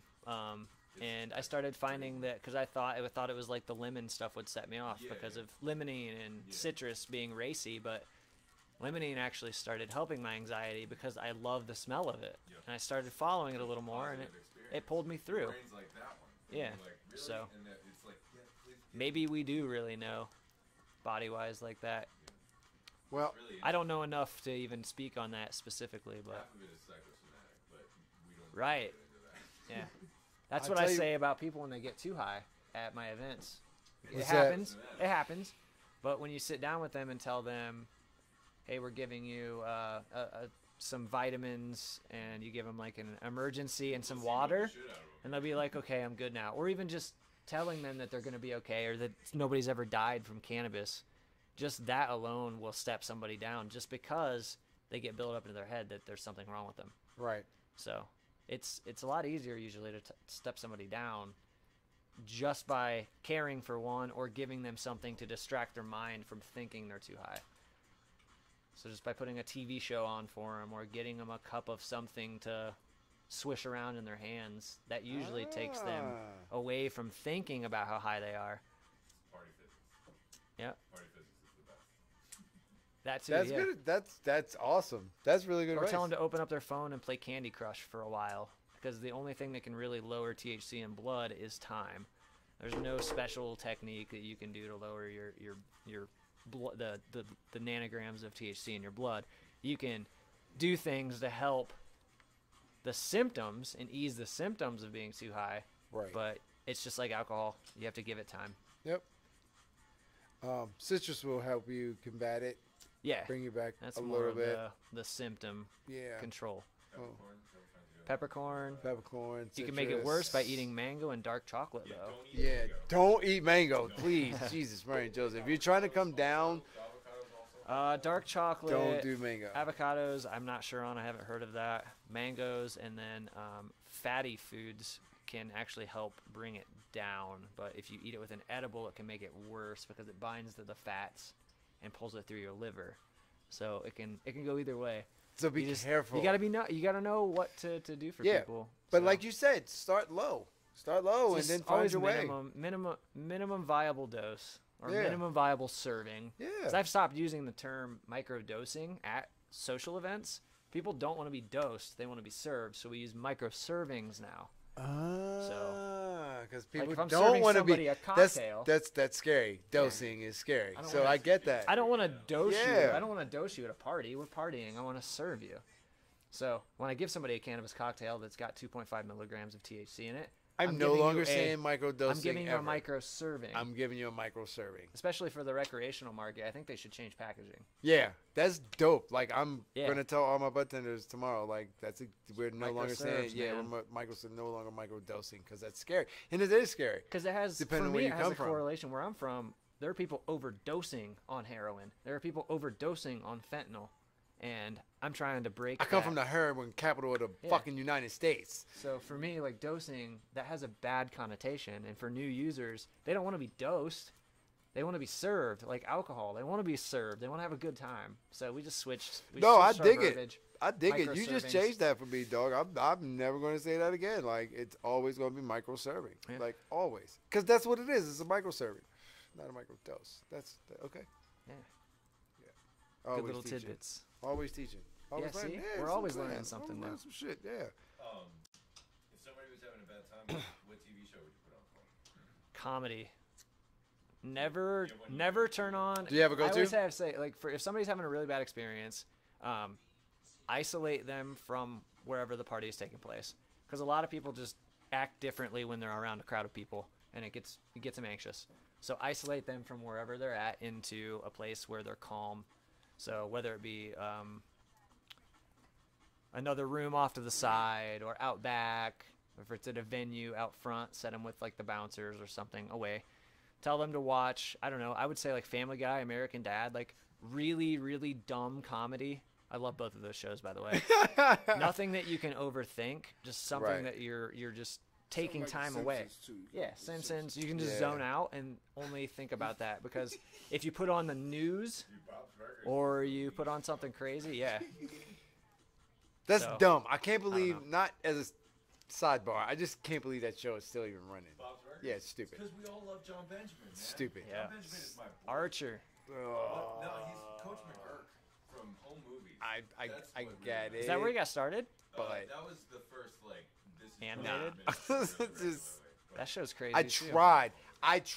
I was there from the first episode. I tried to Yeah. like that show. I wanted to like it. I watched it. I'll make you watch Home Movies. Have you ever seen Home Movies? I don't think I've seen that. I'll make you watch that sometime, and you'll be like, okay, I know why you put up with Bob on this. It's like if Coach McGurk fucked up and now he has to just run a restaurant for the rest of his life. That's basically the premise of Bob's Burgers. Okay. But yeah, well, maybe I had to see that because, you know, Bob's Burger just never. Anyway, moving on. So you get them in an area where they're isolated and safe. Maybe grab a friend if they've got friends. Get somebody around them that they trust. Water, obviously, because hydration can be huge. If they're at elevation and they're new, That's my tagline on everything. Is drink water. If they're new to Colorado, elevation can really mess with them. So we carry around a small, like, portable oxygen tank just in case if somebody's having issues with elevation. Right. Because you get higher quicker, you get drunker quicker, whatever it might be. Yeah, when you're in this high ass elevation, boy, everything you do it gets done faster. Like you walking, you get fast. Thing about it is though, like, when you go back east. Oh, you moving like a man. Yeah, I'm about to go to Atlanta. I'm gonna be killing all of those kids on alcohol. Yeah, no doubt. Yeah, no doubt. Man, Dylan, the way how you be walking these Denver streets, boy, you gonna be cruising Atlanta, boy.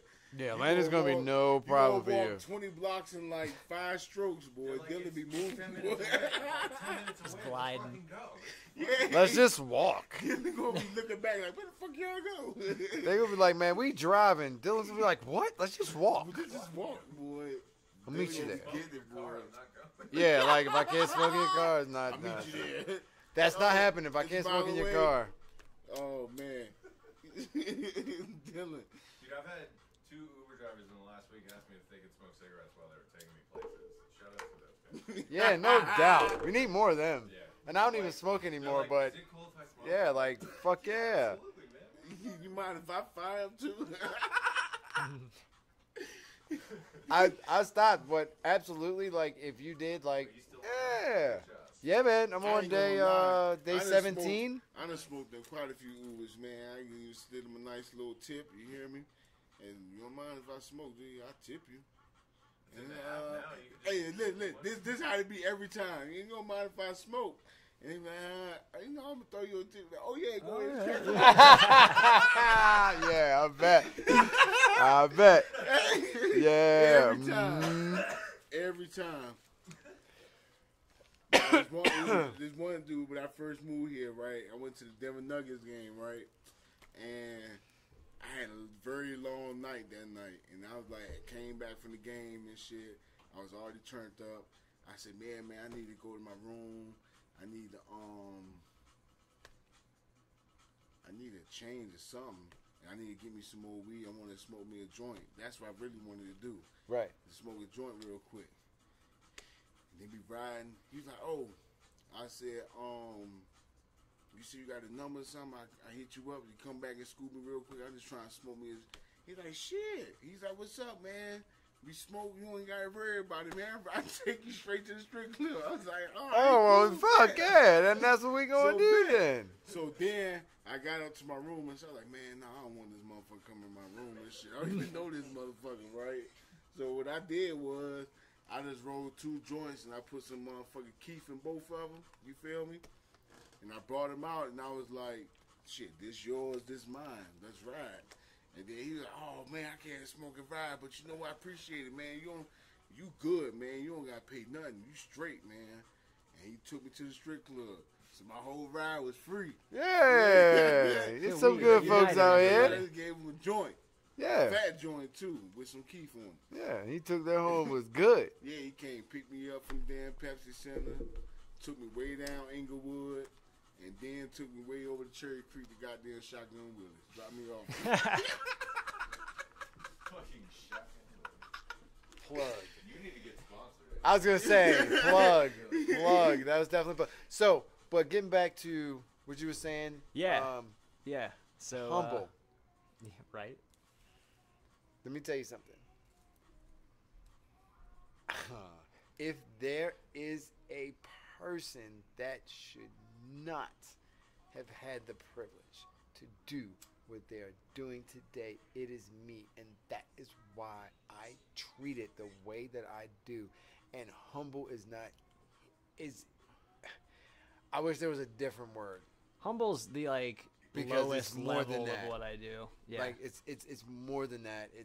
It's more. I'm so grateful put a point in the fact that I life I of get to get up. gratitude Yeah, completely, though, man. it's crazy. I came up in a time and I've been in jail for this. Right. Flat out, like it happened before I was 18, but I was in jail for this. Yeah, there's man. people still in prison for it. Yeah, for There's right people now, that- I got there's family in people- jail for this shit There's right people now. that will be spending their life in prison, so you really have Yep, to. 'cause some of them got hit back in them 80s when Yeah, they was that's really bad. when they was talking about is a war on. Man, it's just crazy how this whole shit started. You feel me? Yeah, When but they brought still- drugs over here, it was really intended. It was only supposed to be for black neighborhoods, and then when it Crack. once crack Yeah, and it's all that bullshit. shit, you feel me? Yeah. minority Minority neighborhoods. minority neighborhoods. You feel me? Yeah. Black and Latinos. That was engineered on purpose like that. And- Yeah, It's fucked and up. once yeah, it spilled out, like a then- lot of stuff, like a lot of once stuff. it spilled out, it And just unfortunately, started, people aren't woke enough. That was one. You feel me? That's the crack area. Now we're gonna talk about weed. The weed is when they really came war on drugs when they was fighting with the Vietnam Yep. and the soldiers over there smoking that fire ass weed, and then they was like, "Oh yeah, war on drugs," and that's how we ended up going into Thailand and all that extra shit. Like the shit's real, man. It's just it wasn't no war on drugs. You feel me? That shit right there was. They just ain't want motherfuckers to have it. They War just on ain't- lower class, war on minorities, it's a Yeah. war on a lot of other things that they'll act like wasn't, and it is. And it has it been. is. And all it the has time. been. And it has been for a long And it time. still continues to be, unfortunately. So, but yeah, get back to what I'm saying, man. Yeah. Like, so just making sure that like where, like my position and where I'm at, and always keeping in mind, because I've been blessed enough that I've worked in several different levels of this industry too, Yeah. and I know, like I'm no dummy, bro. I know that there's a shit ton of resumes waiting, somebody that's waiting to do whatever it takes people to get me out of Oh. there to take my spot. Like, Yeah. like seriously, that'll work for half of what I work for, like Yeah. whatever. And I take that attitude in every day, because I have to understand that it's like driving. It's not guaranteed. Like, even though I got my badge, it wasn't guaranteed that I got a fucking job. No, not at all. You know what I'm saying? That was not a guarantee. I had over 20 resumes out before I got my first shot at this thing, and I've been doing nothing but taking advantage of it since. So, As you should. Yeah. We're in a very unique place in time right now in the United States. And when I wake up in the morning, and you might reflect a lot of this with the gratitude, I just live with an attitude that, like, I'm doing better than I did yesterday. That's a damn good day. I woke up today with 2 legs and lungs, man. That's a good day. That's a good start. Every Like, day. you're waking up in That's a a place start. that's not bombed out. It's not a war zone. Like, if you make over $20,000 a year in this country, you're among the 1% of the world in income. Jeez. So, I like, ain't gonna lie, when I wake you up know? every day, And then on top Here- of it, you work in a legal weed market, which is like anywhere else in the world. Anywhere. Anywhere. You add that layer to it. it's like, Anywhere. how could you even be upset? Because I don't care what anybody says. I It's good. appreciate everything, and I'm totally 100 advocate about the growth, but I just think we're just doing it And there's shitty things that go on. unlike anybody else here in Colorado. There's bad bro. stuff that I'm not- happens. just waking Yep. up every There's day negative here. things that happen, but dude, when you look at the negatives compared to the positives that you have every single day that you don't normally think about and take for granted, like, dude, life is pretty friggin' cool. I wake up every day and just being thankful. Like, just being here is just a whole different environment from where I came up and was Yeah. going through on the East Coast. Here, it's peaceful. You don't have to worry about nothing. You don't have to worry about nothing. You don't have to worry about no shootings. You don't have to carry no weapons. You have to worry about walking across the street and being in another neighborhood and they know you stay right across the fucking street being petty. You have to worry about none of that shit, you know?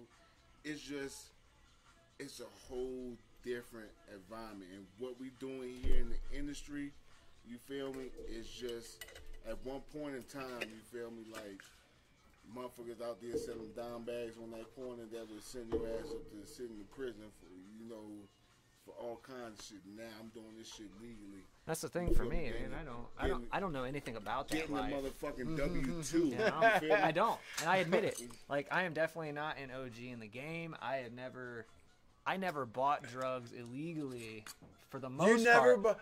For No, the no, most no. part. Tell me you've never bought drugs legally. Say that. No, never. What? Only illegal. Only in legal markets. Seriously? No, Are but you like serious? really though, Ohio, like we knew who we were getting it from. I didn't have to go to a corner and get it. So I mean, there were some people like you're describing. Like I've never really seen that side. So you even have a way different perspective than I do. Oh, I've definitely bought weed from a corner. In the street. I've definitely gone down and had shout several out to different. James Street down Southwest Woo, back in Park the day. Heights, baby. 4th Street, they used to have them fat ass dudes. They used to call them 5J Apple dudes bags and shit. back in the day. Apple bags back in the day. Oh yeah, man, this shit's crazy, man. Yeah, I don't have that perspective, and I absolutely respect where you guys are coming from, and I try to respect the old way of doing things as much as possible.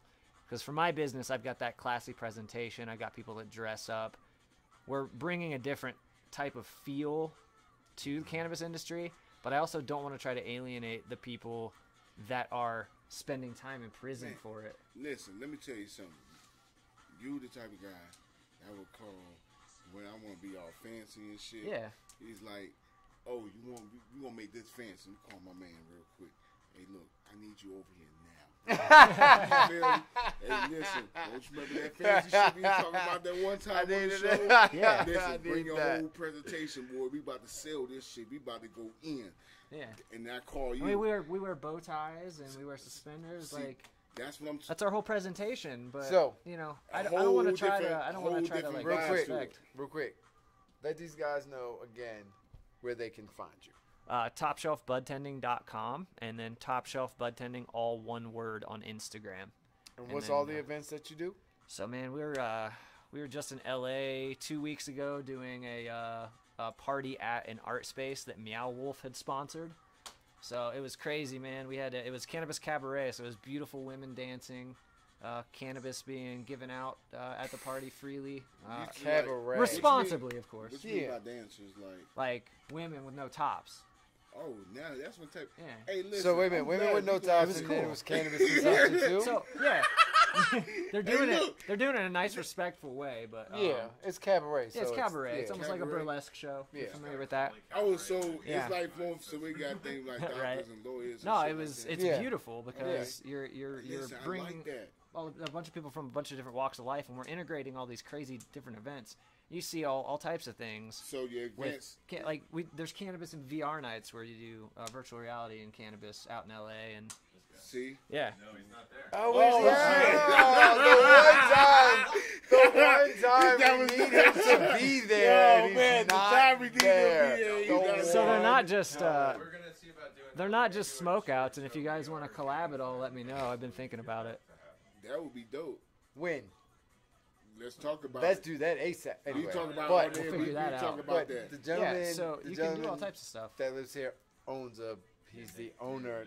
Yeah, he owns a VR cafe. I need to get a hold of him. I want to do a Halloween event.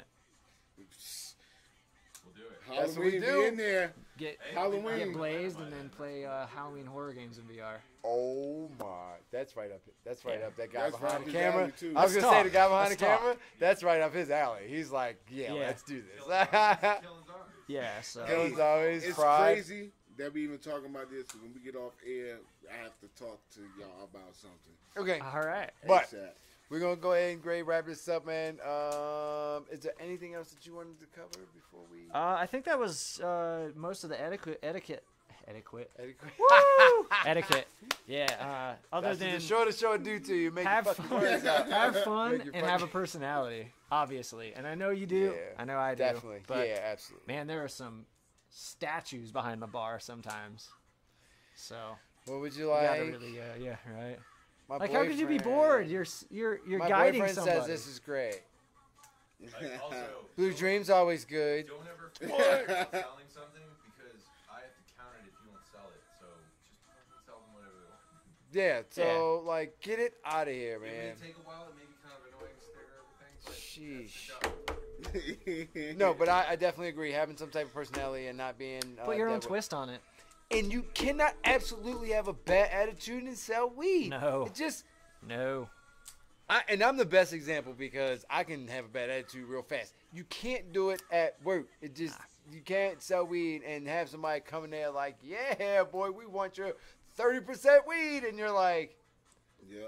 okay. Would you like the granddaddy? No, it doesn't work that way. You instantly catch the fever. You like, goddamn right, boy. That shit, woo, 30%. Let's go, bam, bam, and then, boom, and then you're going, and then that's it. So don't be in a bad the garbage mood. just as good as the good. Yeah. Trust me. Try to make Don't it be in a a bad There's mood. my man Dylan back there. I would say, man, listen. But He'll walk up to you and be like, you know what you should be spending your money on? Instead I will of tell you whatever this. they told you actually wanted, you should get this. my personal niche on this is stay true to your customer base, too, man. Don't Yeah. lie to those folks. If I they're don't lie to seasoning them. it, I tell get them it's seasoning.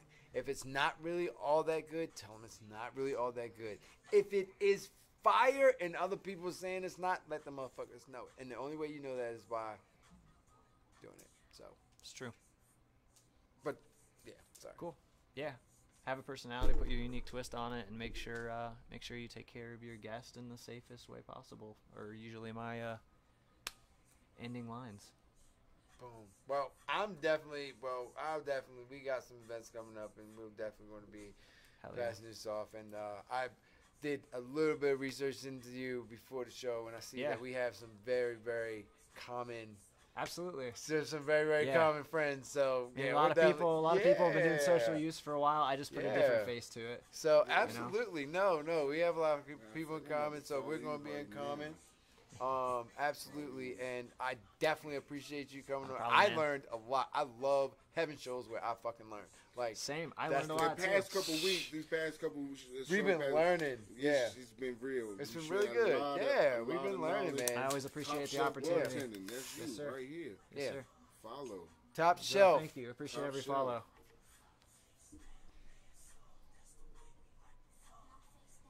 Any follow is a good follow. All your support, I love, no matter what. Like I said, 1 is always greater than 0. If it's 1 subscriber watching, I love it just as much as it's 60. Or thousands, or millions, you know? Love it. So, get it, my man. You getting married here in Colorado, a legal state, I guess. Colorado or California? Colorado, California. Yep. Mhm. Trying to Let get 'em into know. Vegas next. So, we'll Vegas. see. You ever think about doing That's the the East money Coast? there. You ever think about doing the Yeah, East Coast? I've been looking into Boston as well. Boston? Yeah. That's gonna be the What next about- one. What about our Everybody's home, kinda- what about our stomping ground, like DC, Maryland? Is legal there DC's too? legal, but they don't have any dispensaries for people to buy it at. So with my True. system, I not have to rec have yet. rec dispensaries. So But the you have jump to- off on the East Coast really is going to be Boston. It's I'm gonna telling be you. Boston's On the gonna low. be killer. It Yeah. is. That on the It low, is. that's going to be the jump off. It So is. I'm Good place trying to to be do it. there when that happens. Yeah. Listen, Drew, appreciate you. Thank you so much, man. Yeah, man. Yeah. Ugh, I thank you very much, love the man. This was a opportunity. It was good, so good hanging this with you is good guys. show. Hell yeah. Antonio, as you know, always. You know what it is. You know what we do here on the Shorter Show. Hey, man, we appreciate you. Organic Unity, thank you for tuning in. Another week, another Wednesday down, another amazing guest with some great information. I hope you guys learned a whole lot. I know I did. Like I said at the top of the show, again, thank you to Studio 420. If you're in town, that's the place to go. If you're out of town, coming in town, that's the place to go to consume your cannabis. Marty and CJ are down there doing an excellent job. Thanks again to Mighty Tree. Without you, I would not even be here tonight. So appreciate you for that check, man. Appreciate all. Sweet banner. Yeah, man. This banner is sweet. It's dope. We've got some shit from some people, but that's the sweetest banner. do Yeah, like this their is the logo. best That's one the we've shit, man. had. It's a good Yeah, logo. we've got some shit from other people, basically, and this is definitely legit because you guys take care of me, and I appreciate Oh, that. yo. And People Shift- talking shit? Shift gave us that fucking sign. I'm gonna put it somewhere else because you can't see it in Sick. this Yeah. shot. Oh, yeah. Shout out to Actually, Shift. Shout out to That's Shift. You cool. can see it in You my feel me? shot. They were kind of excited, and I might be hitting them up soon. Okay, well, we need to They get was them on the show. actually, it's crazy because you know what? We kind of had some haters on the low, you know. There always And will be then- some. Always. Then you know they secretly just been supporting, which is kind of great. You feel me? Got to. Because they didn't believe, and now they see like, oh, people fucking with them, and now it's like, oh. But listen, that's how it always They'll come goes. back around. So that's why you can never give up on your dreams. no. Just because you don't, just because the people around you or people you're around with on a day-to-day basis may not believe in you, you keep on going. And then when things start to open up and start getting bright, and they start seeing the type of attention and the type of following that you're getting, then that same people that didn't believe in you is going to try to tiptoe back. You feel me? Yeah. And you got to, and you got to, happens and every listen, time. But listen, We you don't have to appreciate be rude or mean about it. Nah. It's called loving them from a distance and feeding with a long-handed spoon. You feel me? Yeah. I support my That's dad. all. We appreciate Shift too, man. We're gonna get y'all on the show and do all, so we get y'all on that. We appreciate that, without a doubt. So appreciate y'all, man. Shorty Show coming at y'all live, man. Another Wednesday down. You don't got no haters, you ain't popping. Sunday. We'll see y'all Sunday. Out of here. Tune in Sunday. It's a good show. Out of here.